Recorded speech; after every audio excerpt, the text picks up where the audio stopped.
இன்றைக்கும் சொல்றேன், ஆண்டவரை அறியாதவர்கள், ஆண்டவருடைய ரத்தத்தின் வல்லமை புரிந்து கொள்ளாதவர்கள், மன்னிப்பை பத்தி தெரியாதவங்க ஏசு சுவாமி கிட்ட கடைசி நிமிஷத்துல மனம் திரும்புறது ரொம்ப ஈஸி.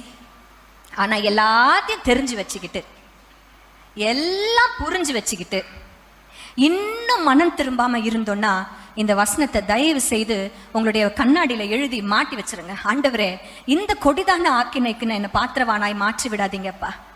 எனக்கு அந்த மத்தியஸ்தன் இன்னும் இருக்கிறார். மன்னிப்புங்கிற நியாய தீர்ப்பை கொடுக்க அவர் ஆயத்தமா இருக்கிறார். நம்மளை தப்புவிக்கும்படி அவர் ஆயத்தமா இருக்கிறார். அந்த லாஸ்ட் மினிட்ல மனம் திரும்பொழுது பரதீசில் நம்மளுக்கு இடத்தை கொடுக்க ஆயத்தமா இருக்கிறார்.